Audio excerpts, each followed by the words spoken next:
உலகம் உங்கள் கையில் எனும் தலைப்புடன் மாண்புமிகு தமிழ்நாட்டின் முதலமைச்சர் அவர்கள் தமிழ்நாட்டில் உயர்கல்வி பயிலும் 20 லட்சம் மாணவ மாணவியர்களுக்கு மடிக்கணினி தருகின்ற திட்டத்தை அண்மையில் தொடங்கி வைத்தார்கள்.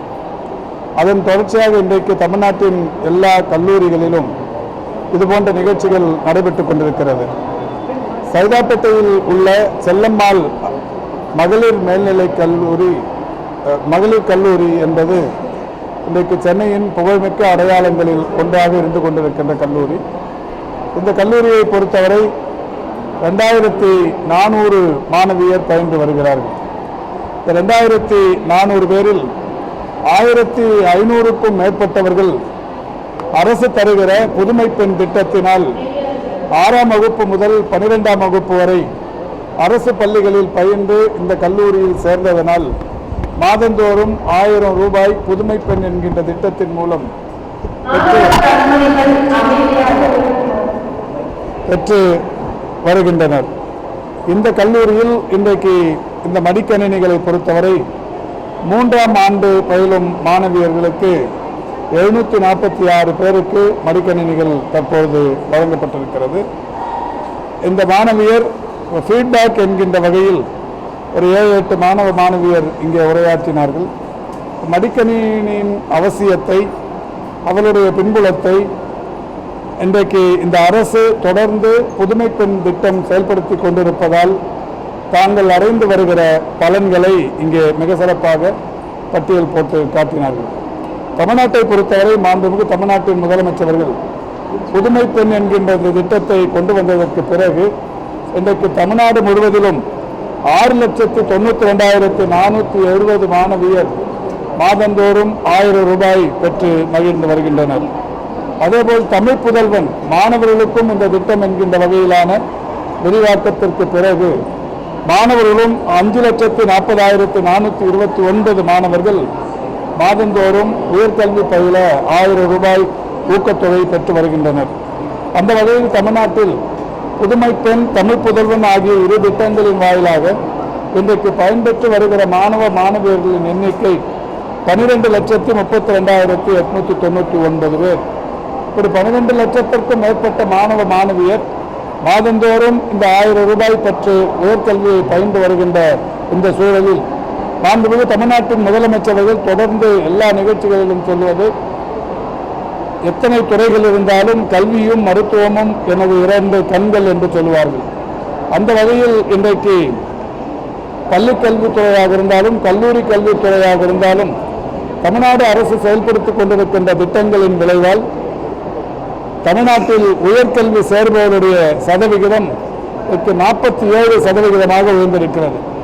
அகில இந்திய அளவிலான சதவிகிதத்தை பொறுத்தவரை 28.4% இருந்து வருகிற நிலையில் தமிழ்நாட்டில் 47% இன்றைக்கு உயர்கல்வியில் மாணவியர் பயின்று வருகிறார்கள்.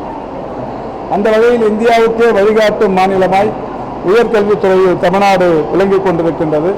அவர்களை மேலும் ஊக்கப்படுத்துவதற்கு, உற்சாகப்படுத்துவதற்கு இன்றைக்கு இந்த மடிக்கணினி வழங்கும் திட்டம் மிகப்பெரிய அளவில் பயன்பாட்டிற்கு வந்திருக்கிறது.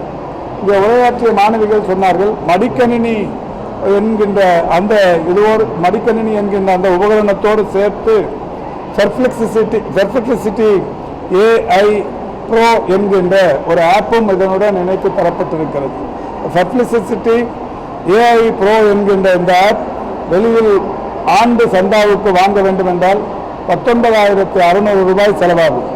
இந்த மடிக்கணினியோடு இந்த ஆப்பும் இன்றைக்கு அவர்களுக்கு இணைந்து வழங்கப்பட்டு கொண்டிருக்கிறது. இதனால் இந்த மடிக்கணினியின் உபயோகம் என்பது அவர்களுக்கு மிகப்பெரிய அளவில் இப்போது வளர்ந்து வருகிற விஞ்ஞான வளர்ச்சிக்கு ஏற்ப அவர்களுக்கு ஒரு மிகப்பெரிய அளவில் இது செயற்கை நுண்ணறிவு போன்ற பல்வேறு விஷயங்கள் இன்றைக்கு அவர்களுக்கு இதில் கூடுதலான நன்மையை தரும் என்கின்ற வகையில் மாணவியர் தங்களுடைய கருத்துக்களை பகிர்ந்து கொண்டார்கள். சிறப்பான நிகழ்ச்சிக்கு கல்லூரியின் முதல்வர் அவர்கள் தலைமை பொறுப்பேற்றார்கள். கணினி வழங்குகிற நிகழ்ச்சிக்கு கல்லூரி கல்வித்துறையின் இணை இயக்குநர் அவர்களும் பங்கேற்று சிறப்பித்தார்கள். மக்கள் நடமாட்டம் அதிகமாக கீழ்ப்பாக்கம் அரசு பொது மருத்துவமனையில் ஒரு வெட்டி பதிவு செய்து பலவர்கள் என்ன மாதிரியான பாதுகாப்பு ஏற்பாடுகள் இனிமே இப்போ தனிப்பட்ட வகையில் நடைபெறுகிற அந்த விரோதங்களினால் ஏற்படுகிறது.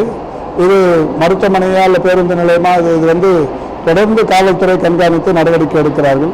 அரசு மருத்துவமனைகளை பொறுத்தவரை இப்போ எல்லா மருத்துவமனைகளிலும் இண்டிவிஜுவலாக வந்து ஒவ்வொரு அட்டெண்டருக்குமே டேக் கொடுத்துருக்கிறோம். அந்த டேக் கட்டின்னு வரும்போது எந்தெந்த வார்டில் யாருக்கான அட்டெண்டருங்கிறத அது இன்னைக்கு தொடர்ச்சியாக அதை பண்ணின்னு இருக்கிறோம். இந்த அரசு பொறுப்பேற்றதற்கு பிறகுதான் பல்வேறு மருத்துவமனைகளில் இந்த திட்டம் இன்றைக்கு செயல்படுத்தப்பட்டு வருகிறது. கீழ்ப்பாக்கத்திலும் கூட அந்த திட்டம் பயன்பாட்டில் இருந்து வருகிறது என்றாலும் தன்னுடைய மனைவி குழந்தை பெற்றதற்காக வந்தவர், அவர் அங்கேயே இரவு தங்கியிருந்த சூழலில் இது மர்ம நபர்கள் அவரை மாதிரி வந்து தொடர்ச்சியாக ஃபாலோ செய்திருக்கிறார்கள். என்றாலும் காவல்துறையினர் தகுந்த நடவடிக்கை எடுத்துக் கொண்டிருக்கிறார்கள். மருத்துவத்துறையை பொறுத்தவரை எல்லா மருத்துவமனைகளிலும் அட்டெண்டர் விவகாரத்தில் சற்று கூடுதல் கவனம் செலுத்த வேண்டும் என்று அறிவுறுத்தப்பட்டிருக்கிறது.